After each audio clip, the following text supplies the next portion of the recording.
سيد سورة الفاتر أم بنا ولني آية كونون تنادي. أعوذ بالله من الشيطان الرجيم. والله الذي أرسل الرياح فتثير سحابا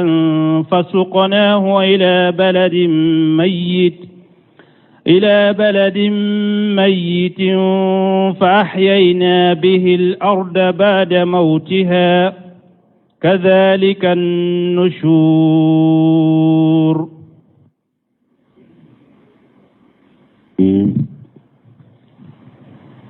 بسم الله الرحمن الرحيم، والصلاة والسلام على نبينا محمد وعلى آله وأصحابه وسلم تسليما كثيرا. سبحانك لا علم لنا إلا ما علمتنا إنك أنت العليم الحكيم. أستغفر الله الذي لا إله إلا هو الحي القيوم وأتوب إليه. اللهم انفعنا بما علمتنا وعلمنا ما ينفعنا وزدنا علما. biye karisu ye hijriya bakele ani kemenani ani binani ani nani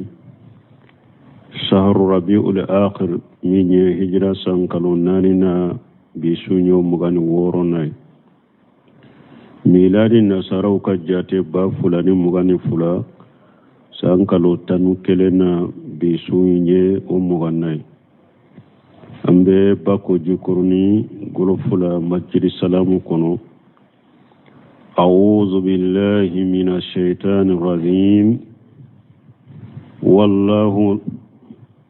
والله الذي أرسل الرياح فتثير سحابا فسقناه إلى بلد ميت إلى آخر الآية. آية من فلن كثير ما يستدل تعالى على المعاد بإحياء الأرض بعد موتها. akacha kurana kono ni ala be delila masa min koro talendo abe delila ke ni dugukolo nyana mayele ye a nyigili ye a jalen kofe akacha kurana kono ala be delila ke ni oye hadamadenw ka nyana malika lagara komo nyogona be suratu hajjila chogomi. wallahu allazi arsala riyah ala de masaye na be finye wuci fatushiru sahaba firen nunu ube kaba nogo chari ka kaba nogo bo kabla sankabala fasuqnahu ila baladi mayyit o kaba nogo minni finye ba chari ka wuli ka fajila ni ala beta o kaba nogo jike ka dugukolo ka nyanamaya ka dugukolo minaye dugukolo min sahara saliye jumaye dugukolo min jara fahayina bihi al-ardh beta dugukolo sale nyanamaya ni jinye baada mautiha dugukolo sale kofe ajalen kofe ne alabe jijiga ka kanyigi ka nyanamaya kajali kan nusuru awa nin dugukolo jalen kofe ni ala ye sanjid jigi ka nyanamaya chogomi ka nyigi chogomi ni falefe umborala ala yen ninke chogomi de awa saka kuno fana haramadon fana be nyanamaya uka kaburu kono nin chogode la kabo qiyama keneka kama fi surati al-hajj yunabbihu ibadahu an ya'tabiru bihaja ala jalika komo be suratul hajj kono chogomi ni ala ye jogu kolo nyanamari foni jiye akunya munye ala be hada madon hakli jigide ko aka kunu aka do dugu kolo nyanamali min flen ninye aka delila tani ninye ko hada madon fana be nyanamaya fa inna li arda takunu maytatan hamidatan la nabata fiha dugu kolo besa alankolo ajale falen fen sitala فإذا أرسل إليها سحابا تحمل الماء وأنزله عليها min ni ala ye kabanogo ci dugukolo ma kabanogo min ni ji b'a kɔnɔ a falen do ji la ni a nana a ka ji jigi dugukolo kan ahtajat warabati dugukolo bɛ lamaga a bɛ lamaga a bɛ wuli wa ambatati min kulli zawjin bahij a bɛ falen fɛn ɲuman qualité bɛ bɔ a bɛ bɔ kajalika ali ajsadun ija arada Allahu ta'ala ba'saha wa nusuraha anjala min tahti al-arshi mataran ya ummul arda jami'a abo cogo kelen de la ni ala b'a fɛ ka su fana kunu yawmal qiyama don sanji de bɛ jigi o bɛ hadisa sahalenw kɔnɔ sanji in bɛ tile 40 de kɛ a bɛ suru sanji in bɛ jigi cogo min fana a b'a hakɛ to hadisa kɔnɔ a bɛ komi cɛ n'i ye muso jɛ ɲɔgɔn na ni lawaji bɛ bɔ a bɛ ɲɔgɔn ɲɔni ka bɔ cogo min sanji in bɛ jigi o cogo de la tile 40 dugukolo kan ni o sanji jiginna o sanji jigi kun tɛ ka falen fɛn bɔ dɛ o sanji dugukun ye de ka hadamadenw farikolo k'u fara ɲɔgɔn ka kaburu kɔnɔ komi sanji min bɛna diɲɛ kɔnɔ n'a bɛ falen fɛnw bɔ cogo min o sanji bɛ hadamadenw de ka farikolo fara ɲɔgɔn kan k'u falen kaburu kɔnɔ o de y'a to bonkasiri ko fatumbitu al-ajsadu fi quburiha farikolo bɛ falen u ka kaburu kɔnɔ kama tumbitu al-habbatu fil ard komi fɛn kisɛmani ni sanji nana dugukolo kan o bɛ falen ka bɔ dugukolo jukɔrɔ cogo min dɛ o sanji fana bɛ hadamadenw u ka farikolo falen ka bɔ dugukolo la o cogo kelen de la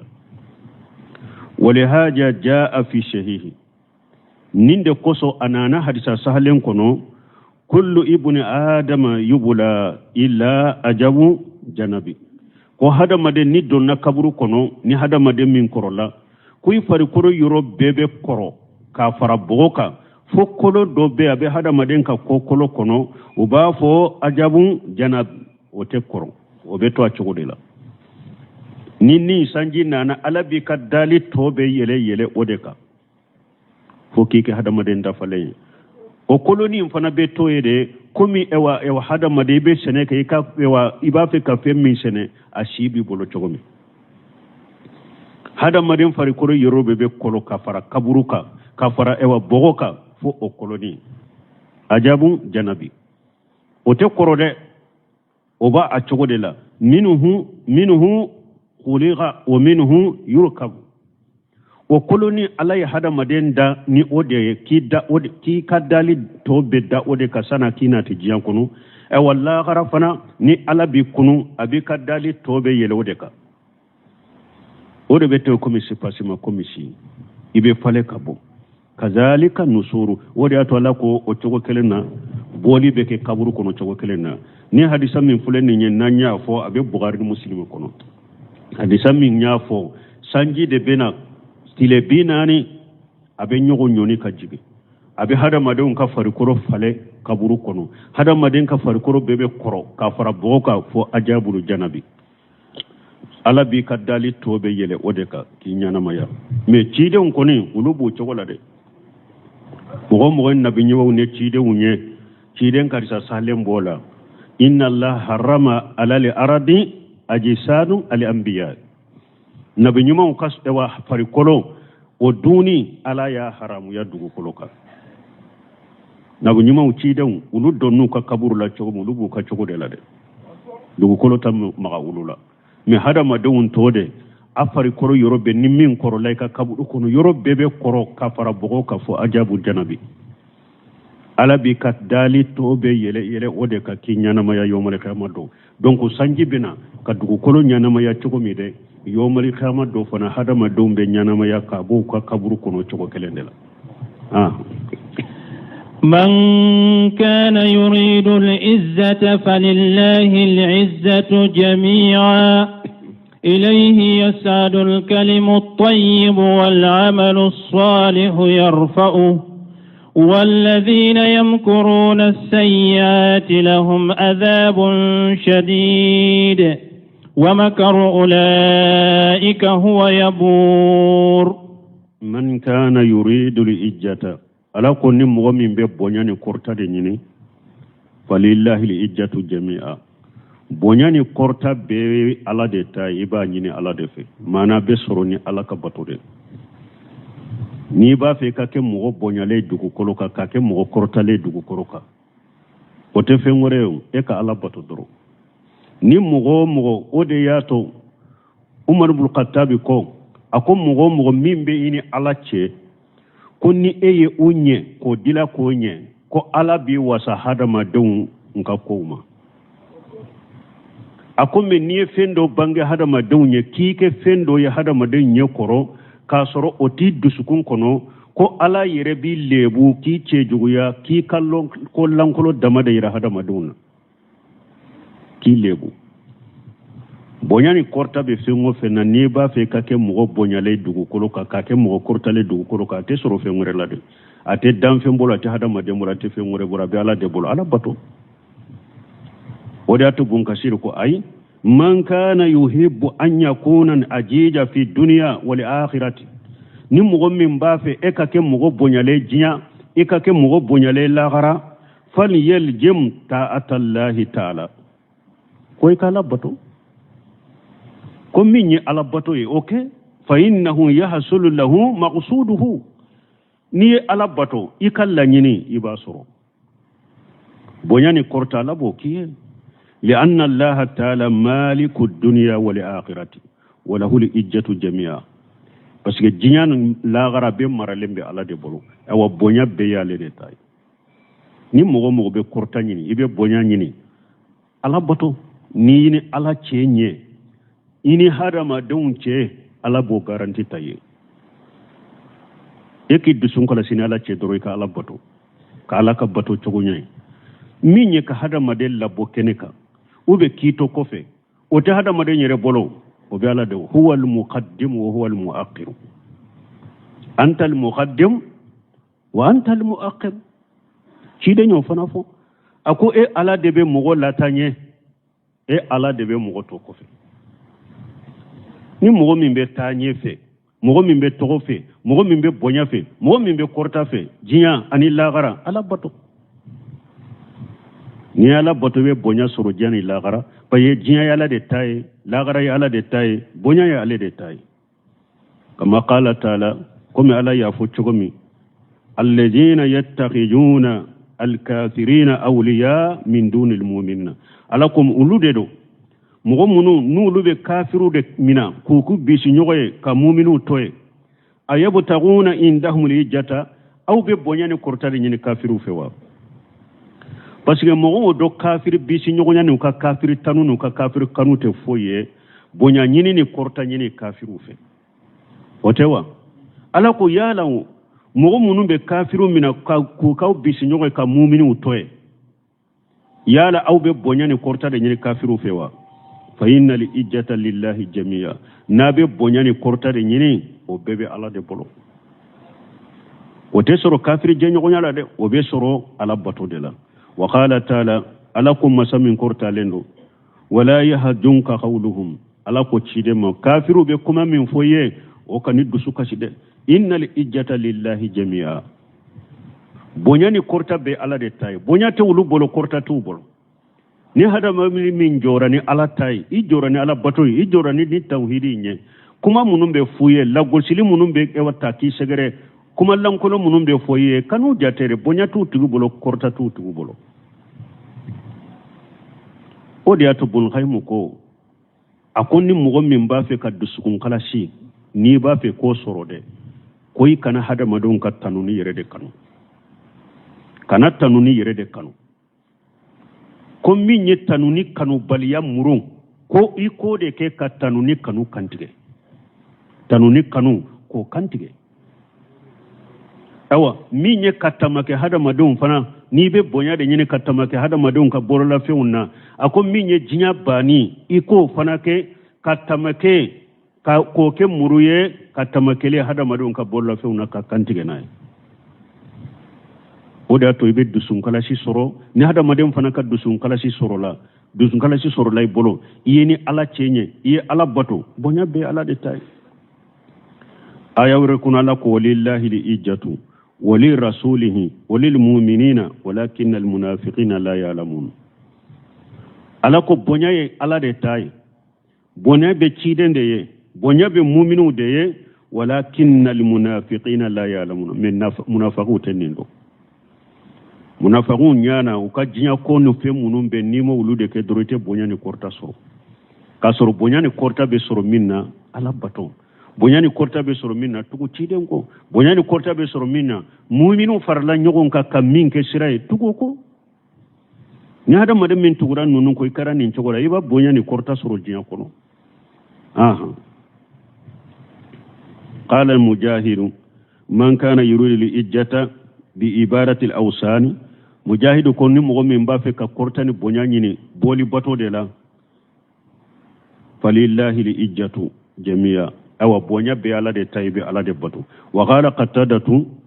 man kana yuridu li ijjata falillahi li ijjatu jami'a fali ya'tajij bi ta'ati llahi azza wa jalla qatadatu fanako ko ni mo min be bonya ni nyini ani korta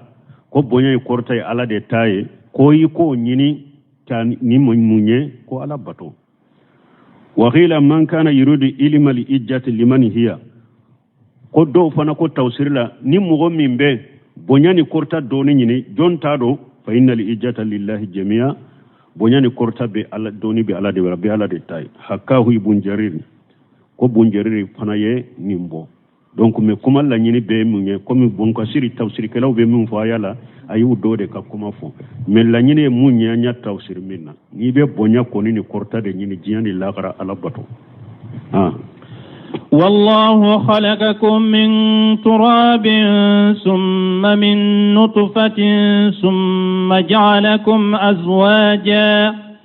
وما تحمل من أنثى ولا تدع إلا بعلمه آية مجمع وده أقول دايم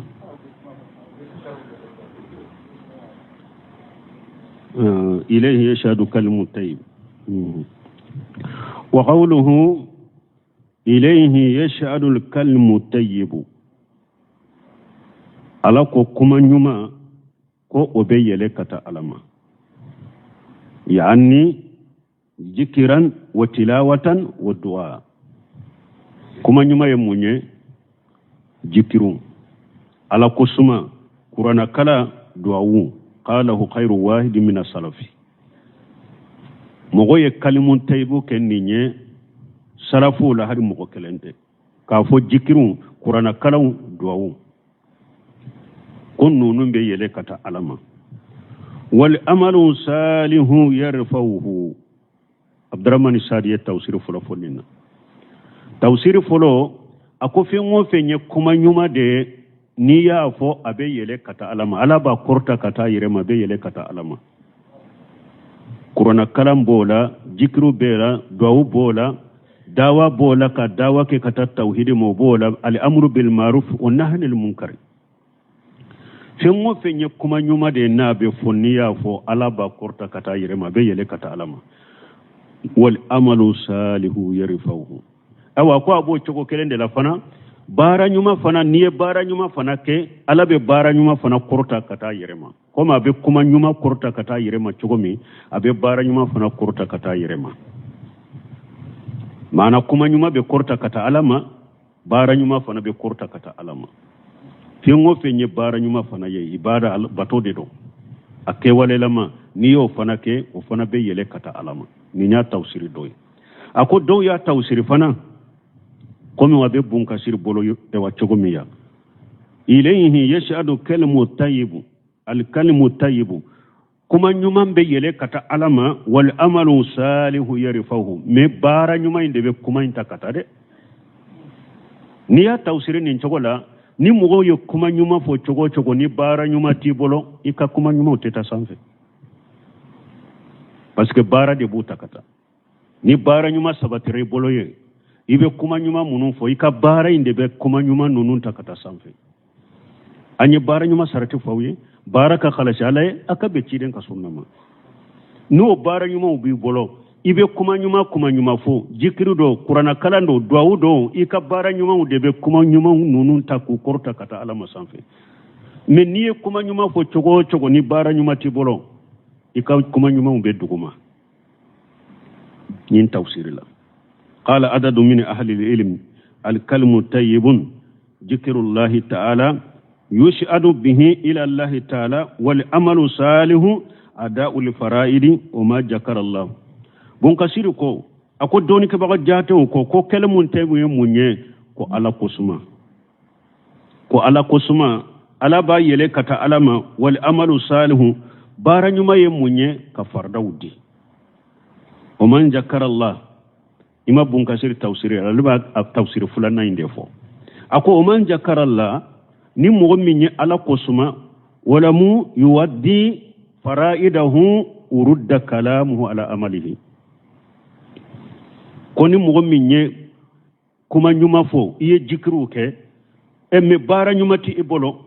iye fa wala mu yudi fara'idahu ma ala ka fardawdi urudda kalamuhu ala amalihi donc ubuka ewa kuma usagi ikabaraka fakana awla bihi parce que ede kakani ka barawe ni ka kuma bara nyuma masore bolo ikakani ka kuma nyuma yu ka sagi remay donc alaye wal amalu salu yarfa'uhu tadiye tawsir fulana min foro bun kasire fule ko deta bara nyuma indebe kuma nyuma utakata sanfe men ni ka bara umanye doro fardaw manu chogola doro ika kuma be sagima qala adadu min al ulama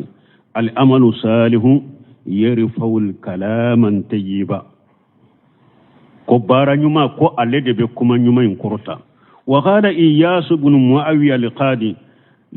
lawla li amalu salihu lam yarfa'u al-kalam ko ni bara nyuma te ko hada madenka kuma te tasanfe wa qala li hasan wa qatadatun la yuqbalu qawlun illa bi amali al-hasan qatadatu fanako ko kuma te min abada ni bara de te kuma te min abada ni bara de te donc ni yayira hadama de ikera kuma nyuma fola chogo ikera qur'ana kalamba ngane chogo i janto bara munum bilalika alaka farda munum bilalika ika bara nyuma kede sino nima ka ima bara nyuma ke ika ewa kuma nyuma mbe to ibolo dugu kolo kaya ute yele kata sanfe ko fela ko walladhina ukala nawa walladhina yamkuruna sayyi'ati mogo munum be bara jugu ke mogo munu no ba ke ka bara jugu fana ke bara jugu kelaw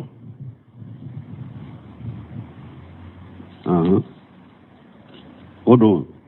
walladhina yamkuruna sayyi'ati lahum ajabun shadid mogo munum be bara jugu ke la jababu ye la jaba min kagele o makru ulaika huwa yaburu nunun ka fere no kadabali ala ba be cinyade ka be halaki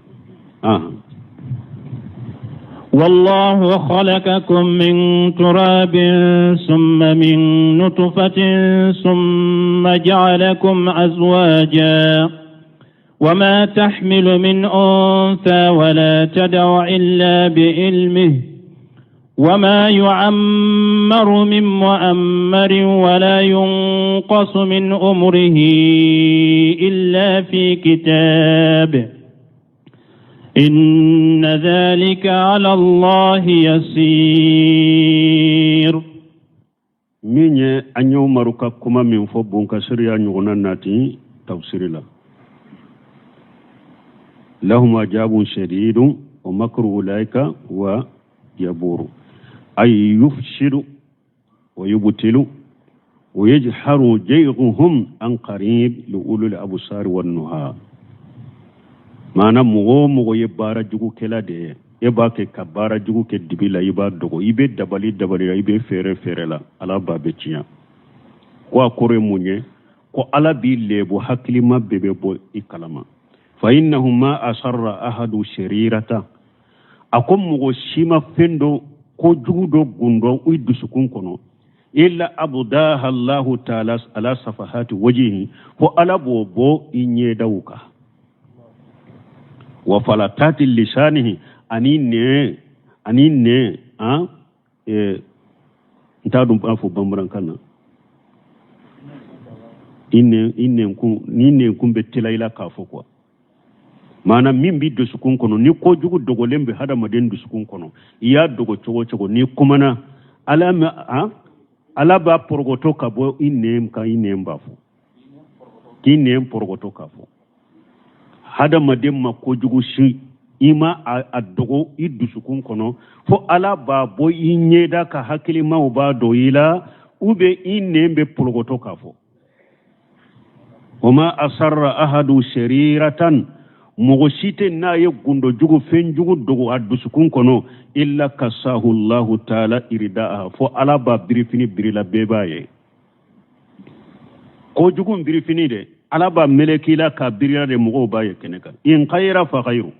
na ya soro ye nyumande jugu dugusukun kono ala be awa nyuma birifini de birila mogo bi kenemala doni nyuma yaye wa in sharra fa sarru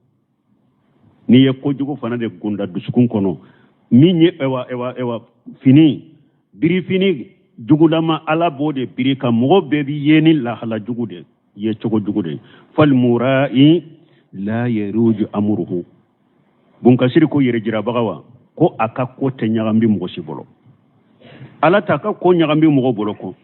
wa yastamiru illa ala khabiyin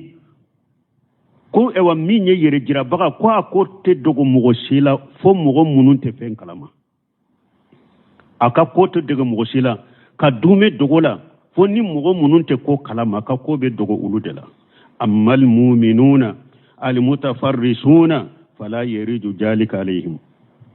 me mu'minu jate minalaw yere jira bagate dogo ulula de mu'minu jate mina bagaw yere jira bagate dogo ulula de ala yere de be mo yere jira baga lebu ki ka ko be keneka mugo ye mu'minu nyuma de jate minala bebi do bali yankasifu lahum an qaribin mu'minu jate minalaw yere jira baga ka kobe bangi wuyede atarime wa alimul ghaibi la taqfa alayhi qafiyatu me ko dogolen tigire ala fente dogolaw fento dogola bal mu'mini nyumaw ni jate minalaw ode yato abena kuma dola ko ittagu firasatil mu'min fa innahu yanjur bi nurillah ko mumini nyuman ka jate minana korosile ko sira nyede ko pasika be lajelike ni alaka norode abel lajelike ni alaka norode mogo munun ba munafiqiyala mogo munun be yere jirala mogo munun be sumu ala ube dogo fendo mbalung de la me mogo ye jate mina baga ye mumini de do abe ko jate mina wa ka kote fili otigila uli tigi ba do de wori to ala ko makru laika huwa yabur ni mogo ya yere dogo togo ni ko jugu de bi dusukun kono lanyini jugu de bi la ibe yere jiraw de la allaba ala bi lebu mogo nyuma be bobe kalama bebi do alakan sutura ya rabbi alaka dusun kala sidama wallahu khalaqakum min turab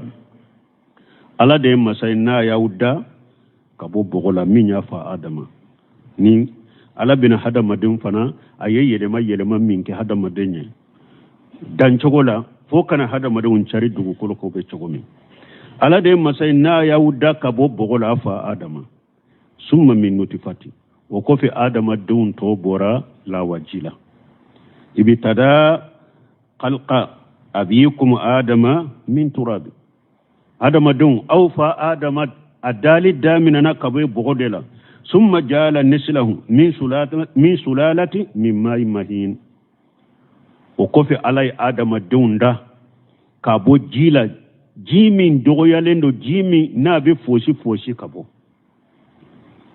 adama dun dara kabo la wajidala summa jalakum ajwaja o kofi ala yawke noni yawye cewu ani muso ay jakara wa unsa ala yake cewu ni muso wuye summa lutufan minhu wa rahmata alayin ninke aka hinna anaka nema kata hada madumma anjala lakum ajwaja min jinsikum litaskunu ilayha abi alaka hinnala ani alaka nema kana hada maduna ayaka furmuso bo aw yere de la pour ana seka sabati nyogonka kanyana fi bo nyogona kaseka nyogon baro nyogonya kaseka nyogon famu alama hada maden kam furumuso ke jinnay ama ke danfe ngore ayaki nyogona hada maden de pour abese ka nyogonta chogomi ni nyala ka nema de ani alaka hinna ka hada maden wama tahmilu min unsa wala tadaw illa bi ilmihi aw alako ako ewa muso site fenta ikonola muso te foita akonola ite foy ewa jigini foye fana fo alaba bedo ewa nim muso hada made muso bala daba muso bala hari fenya na mana munu duguma fen kungu kona fen fengo fenye danfende ni mape ni ninde bala ni aye konota mimba konola alabado abe jigini minya alabado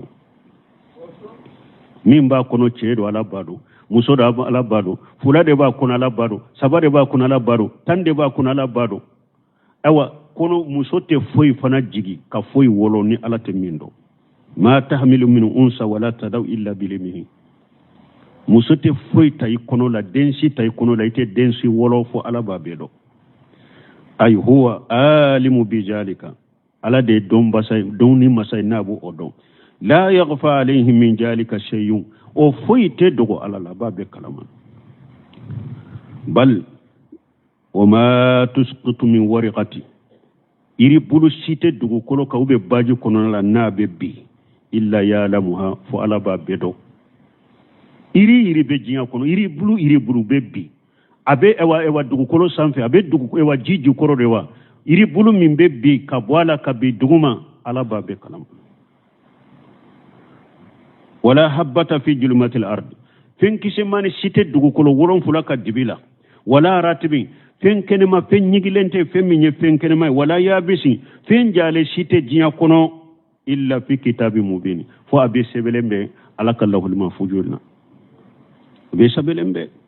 وقد تقدم الكلام على قول تعالى ونكسر كوالي كما فو كتمي على كماك الله يعلم ما تحمل كل انثى على دي مساي او مسوما بين تا كونولا على بعض وما تخيد الارحام den so be min fana fili kasura ma dafa alaba bedo o ma yeji dadu den min fana na be ba konona la fengo fembe faraka kata fo kata ajigini wakati alaba bedo o kullu shay indahu bi miqdari fengo fembe ala fi hakke de bala abe jate donen abe hakke donen de ala bolo alimul ghaibi wa shahadati min dogo lembe damfeun na alaba do min be damfeun nyekoro alaba do al kabirul mutaali ala de masabay ala de masayna kurtalendo wa qawluhu ajja wa jalla ni ala ko ya o ma yu'ammaru min mu'ammar ala ko mo site nabe si jansoro jiya kono wala yanqusu min umrihi mo site fana nu fana be sa jonna na sibe nagasi na be sa jonna illa fi kitabi fo be sebele bilahul mafudul mana ni aya fana tawsir fula bala mo bolo tawsir fulo ye munye mogo ni albe jiya kono abe ni asi janfara ka si jansoro ala ba do ko ni mbena si jansoro atigi fana ka si jansoro asebele be lahul mafudula min takera sankemere min takera sankemeni koye min takera sankeme fulaw si mogo ye si jansoro chogo ye si jammi soro ala ba do asebele be ala ka kitabula lahul mafudu awa mogo fana sara jonnade akera min wolola dro afatura ube dogo kunkele afatura ube kalokele afatura ube minye sanduru ka afatura ube ye santade ka afatura mogo fana be fatu nima si jansoro alaba be fana kalama abe fana sebele de be lahul mafudula mana koro de minye si jansoro a sebele be lahul mafudula mimma si jansoro si dogo yarawo isarawo abe sebele de be alaka kitabu kun lahul mafudu ni tawsir folo tawsir fulana ubafo ni mogo ni ye si jansoro ni sababu munum be to hada madembe si jansoro aya soro la yo sababu sebe ye si jansoro ala bado mogo me fana ni ka si nakasira ni ko damadon ko munum be hada maden si nakasi iye wulu doke u si nakasira isara ala ba fana kalama odaye munye bun kasiri ba anati tawsiri laba ako ciden ko man sarrahu an yubsita lahu fi rijqihi وينشئ له في أسره فليصل رحمه وتشيدن كو ni mogo min b'a fɛ ala k'i si janya mogo min b'a fɛ ala k'i ka garijɛgɛ fɛnsɛ ye ka makononi k'i ye i si la ka i si janya si jan d'i ma falyasila rahimahu ko i k'i ka sinji tugu donc nin tawsiri fana fɔlɔ bɛ nin na tawsiri fɔlɔ mogo ye si jan sɔrɔ e ka si jan sɔrɔli a sabalen bɛ ala ka kitabu kɔnɔ dɛ mogo fana si de dɔgɔra diɲɛ kɔnɔ ni sara jɔnna e fana ka sa jɔnna min filɛ nin ye a sabalen bɛ lahul mahfudu la dɛ nin y'a tawsiri dɔ a tawsiri dɔ ye mun ye mogo si janyana ni ko minnu bɛ kɛ sababu ka hadamaden si janya ni si janyana a sabalen de bɛ ala ka kitabu la mogo fana ni si nagasira ko minnu bɛ sababu ka hadamaden si nagasi ni y'o kɛ y'u si nagasi e fana ka si nagasili min filɛ nin ye a ye min y'a nagasi u bɛ sabalen de tun bɛ lahul mahfudu la abdurahmani sadi b'o dɔ fɔ a ko aw ma yanqusu min umurihi linsani allazi huwa bisadari an yusilla ilayhi walau ma salakahu min asbabi qasr li umurihi a ko ayal la ɲini fulanna min y'a fɔ a ko min bɛ hadamaden si nagasi ko a ko dɔ bɛ yen n'u ye olu kɛ n'u bɛ kɛ sababu ye k'i si nagasi ko dɔ ye mun ye ka jina komi jɛnɛya n'i kɛra mɔgɔ ye de tu de ta e y'i ka ko kɛ jɛnɛya de o bɛ kɛ sababu de ka hadamaden si nagasi wa uququl walidaini ani bangebaga fula kutali waqatiyatil arhami ani sinji tige wa nahwi jalika ako ani nunu na ɲɔgɔnnaw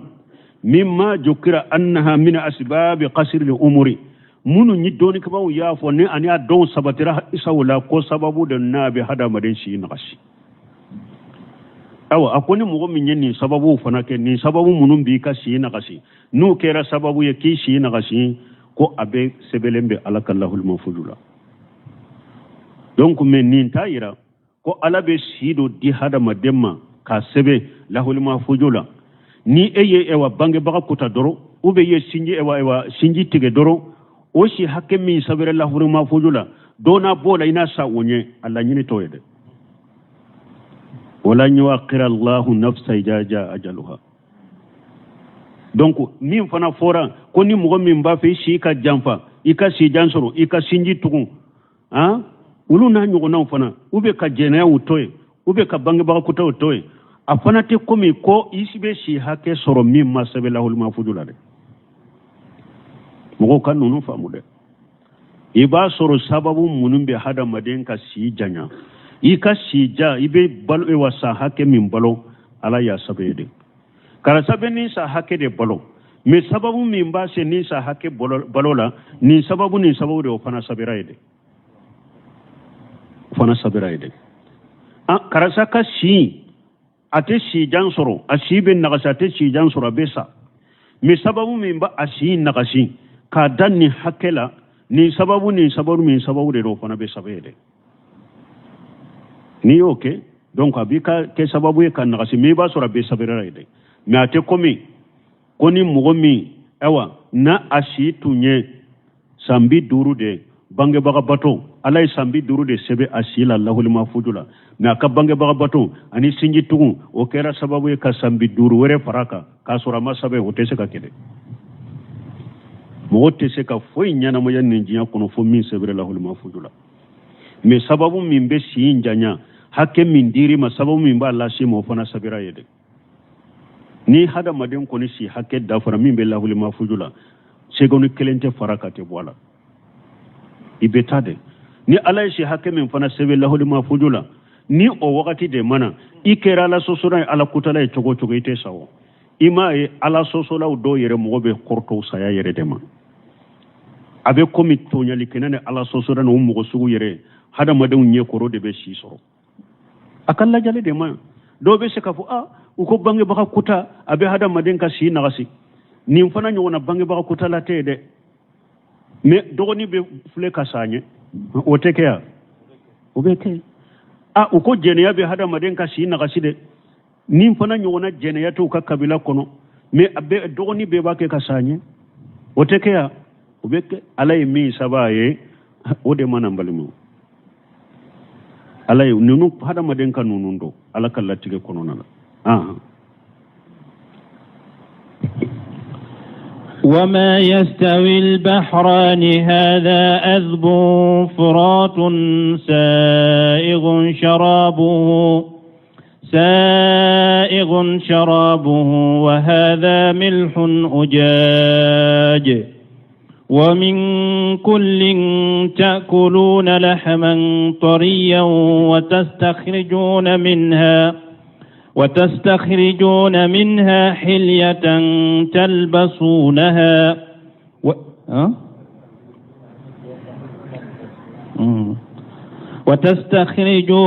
حلية تلبسونها وترى الفلك فيه مواخر لتبتغوا من فضله ولعلكم تشكرون أمبورا يمنا آية لبا إن ذلك لله يشير وكانوا على برو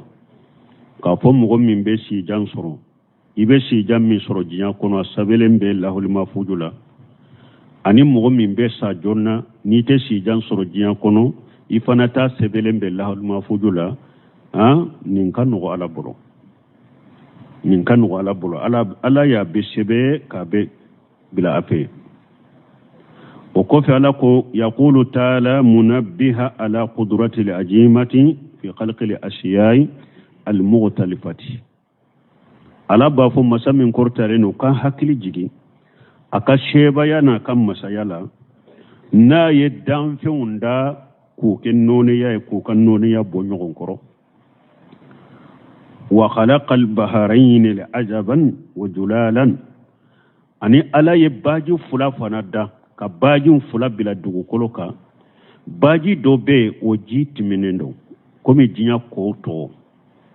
كوكو نا جي كدي أبيبي دونين كونو ولوكا جيو كدي وهو هذه الأنهار سارحة بين الناس من كبار وشغار بحسب الحاجات bun kasiri ko baji munun jinti milendo nu jikadi ako ye baji jumai ako oye nin ko munun be jinya kono nu be bole hada madun chela jinya ka ko nunu a fitini o akumbaba nu be bole kata hada madun fi iqlimi wal amsari wal umuran wal barari ko munun be bole dugu baw kono ani dugu fitinu ani kungo kono jaw hari mugote yoro mununa wa hadihi ajabatun sha'iqu sarabuhu nin ko sugu nunu fule uluka ji timile no ka ji kadi ummini kanogo nibe ummini kanogo hada madembolo wa haja miluhu ujaju baji werebe ale ye ewa fende kogode ni ya doy da kono akakuna akogola madedo kogo min bala fana kogode bala ka sha da mai tese ka mire ala bino fana defo ni mbeye nema de na yake hada madunye pour hada madun ka sheka ala do kala kelempe upato ala ko o ma yasawi al baharani akobaji fulate kelenye baji fulate sheka ke kelenye dala ite e dala kenyelente haja ajibun furatu nimbaji ale ji kadi atimine furatu korenyinde akadi atimilendo kadi kojo kome nyafo chogomi jinya koto ako mishemanu na ko baw koko na ji timilendo ulude togoy ko ajabu abaji fitila mauna ako fitila la mau ulude ji timile unye ala ye uluke hadama donye hadama don besheka nunu mi chogomi ubesheka mi ala chogomi ubesheka ka bagaw mi ala chogomi ubesheka uka ewa seneka foro mi ala chogomi ubesheka uka nago foro mini ulu ye chogomi ala ye obaju ni o komishenu ayu ju timi ku jidia hadama don nafa kama yere besheka mi chogomi ku ka tobulu kula chogomi ku yere konu ye chogomi ku ka dabo mina ye chogomi ku ka seneka foro mina ye chogomi ku ka nago foro mina o chogomi ala ye ulu ke jitimi ne hadama don ka nafa kama furatu sa'iqu sarabuhu ajitmine amini kanugo mi baga bolo wahaja milhu ujaju ani nimbaji do infana fule ale ye kogo de a kogolama infana temenende do atese kama akakuna oye juma fana ye kogoji ni ala ye kogoji infana ke kogoji ni nchogola anafa ye munya kata hada maduma tadam abdurrahman sadika tawsirita akwala ye kogoji infana ka jike kogoji munna parce que pour fenyana munun be kogoji kono nu be sa kono kogoji ndebe ke sababu ye donc utetole nu kasabe bos kogo mimbala odo be ke sababu fe munun be sa kono utese katole nu kasabe bo sino mimbe kogoji kono na kogola mainte fe munun ba kono nu be sa kono u kasabe tumbe jinya ha pinyeni jinya kasa yele mahada madombolo wori ato lay kogoji fana ke kogoji pour munun be sa kono kasa kanabo nu be jinya mina wodi ato doni ke bagawul ko niye dugu kolo tilananiye ko saba imbebe jide kono kelende be komi gere ni kungo kono nawdo ani hada madu shigile mbala saba bebe jide kono ko niye damfe misali ala ye damfe fana nu ko damfe nya alaka damfe noniya bakele de do keme woro imbebe jide kono ibe keme nani de soro gerenka ji kono na fule mbalmo alaka kabako do koy ema ye bato do be tuna la wunyi nutiya inyabe kuluba mununda dugukolo sanfede inyabe dingaba mununa dugukolo sanfede o nyogona debe koko jinkoro inyabe iri mununa dugukolo sanfede kulu nunu ani dinga nunu de o nyogona debe jinkoro damfe shugu bebe donc ala ya le jike koko jie pour munun be sa kono kana tole nu kasabe bo ka jinya nyanamaya ka cinya hana madombolo ni kasabe mo toro ema hari jega udo fule nu ba fe nu ta fe ka tole ube ibe kogo de kala kabila ha sogo min ni ta fe aka cinya nku ba wusu de ka kogo kala ka wusu kabila pour akana tole nya kasabe bo ewa kogo ji mfana ni ala ya ke ajike kogo ji ni chogola annafa anilla nyini ni nafani hikima de bala atabolo pour munum be sa kono awa ukana tolinu kasabebo kajiya mina kajiya dunke udego ku toro wodi atola yake ko jete o min kulli men nimbaji fulaimbe baji munun jitimile ndo baji min na aji fana ya ko je o takuluna lahaman tariya abe sogo ewa mina ka dun nunu sogo bon nunu ka dun sogo mi ni ewa aka nogo sogo min na aka nogo duni ka nogo ye munye jege yala ewa ko munu ni baji munun ji timinendo jege bola ube jege tula jege bobula ko ji mfana jege bala ube jege tala jege bala donc baji fulaimbe ko fulaimbe min ji timinendo min ji e kogola made o na ka kuna o abe jege mina kabun nunu bin fula bela kadu وتستخرجون هلية تلبسونها أو أبي مسيرو فنبو باجي نونون كنو مسيري منون نابي ولوسري أو مسيري يموني أبي كومي نانا آية وركونو يخرج منهما لولو والمرجان لولو والمرجان يخرج منهما ala ko kogoji fula bela ewa baji fula bela baji minji timinendo baji minji ye kogola mayo abe lolo ni marjana bo ufula bela nabe uluke mashruye fabi ayi ala rabbikuma tukajiban jinani hadamade aw fula alaka nema jumambe nabi aw bese ko galontiya o nema te donc o de atuni aya kono ya ko وتستخرجون هلية تلبسونها أبي مسيري بوباجي فلاي مبلا مسيري منو نا يربو سيري كولودو لولوي أني مرجانا نونو أبو بو جي نونو كونو باجي من جي تمنين دو لولوي بيسكا بوا كونو مرجانو بيسكا بوا كونو كوغو جي نيرفانا لولوي بيسكا بوا كونو مرجانو بيسكا بوا كونو أبي منو كم مسيري كودو أنا فوري مدي جمعي ala fule ka baji fula munun be dugu kolo ka sa yun nafa fo ay nafa joli fo sisa ha nafa folo ninji timinendo aba mi abaka seneke fe umina ninjiye kogo jila mai pour munum be sa kono kasa kana jinya toro ninte fulo yawa fulanna jege be bo be kono abe jege muna kabu fula be kono kadu sabana abe mashir mina kabu bolo kono lulu ni marjana nani naye munye watarali fuluka fihi mawaghira baji banunu abe bato fana ye bato be baji banunu fana aba aji chikata na dishi komi dishi mimbe kono dishi be chokome baji nunu ewa minye bato nunu fana be dilade ka dishi de kula aka abe ji farana dishi kata li tabtagu min fadlihi pour akala ka fasamanta nyini ni bato nunu fana bato ba aw yereta ka bo dugu kata dugu ka bo jamana kata jamana bato nunu ba ka minauta ka jago minauta anaka dumfeu ka bo dugu kata dugu ka bo jamana kata jamana ninke kunye munyede hada madeu walallakum tashkuruna ake kunye de pour nunu na ke sababu ye ana la barkada ana ala do ana la barkada ana la kelimpe bato akana foy fara alaka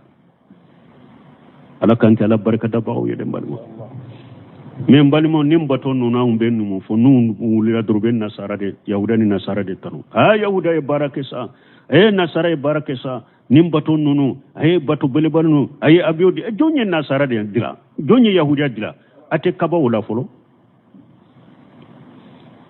ko sani ka kaba fenna ko ni nye femba ye koy ko mi nya saban kaba woyora folo jonye yahuda da jonye nasara ja donye hakili ke yahuda la ka hakili ke nasara la ala dido nimbe kunyede baji munu fule ninye ko ji munu fule jiya kaba ko munu fule bato munu fule ninye ala de ka kaba ko do ala de ka taman shawdo ku bila dugu kolo ka pura ka ala dona ye me illa ma rahima rabbi ulu beta yahuda ni nasara de tanu ulu beta yahuda ni nasara de tanu kasoro nunu be ala de yirila ndella ka funko abu hanifa rahimahullah huwa jakiyu mogo min do hakkilima do don dole don nana abu hanifa ma ko mun ba yiranna de ko alabe abu hanifa ya kumbiri ako ne ba fe kamiri ko dola ako ye munye ako abu hanifa ye munye abu hanifa ko bato de fleji ka da fale minala bato belebele ba fale minala me mogo ta kono ayire de ba yire boli ji kono abena aka jo yoro la jida la bato gare yoro la be gare na yere kaka minan bona yere katana yere mugo shita kono ako abu hanifa sege ka hakilibe o be sege ke chugudi abu hanifa ko akon ni mashe ka do e ka hakilila ko bato be jika afale minala boli bagatala ayere bena jona yere kaka minan bo yere la na yere kata ni maddo e ka hakilila abise ka do hakilila chugudi ni sankaba wolon fula sanfe duguma kolo fula an duguma iru fule ne fule e fule baji fule nunun be shake ki yere chogodi ni dan masatula ajolen ko la ilaha illallah ashhadu an la ilaha illallah ashhadu anna muhammadar rasulullah don naslam yakuno mbalma ko ba ko munun na jiyala ko ka ala yira ela no tara yahudani nasara de ira ela ebe kanda chogodi لا حول ولا قوة إلا بالله سبحانك اللهم ربنا بحمدك أشهد أن لا إله إلا أنت أستغفرك وأتوب إليك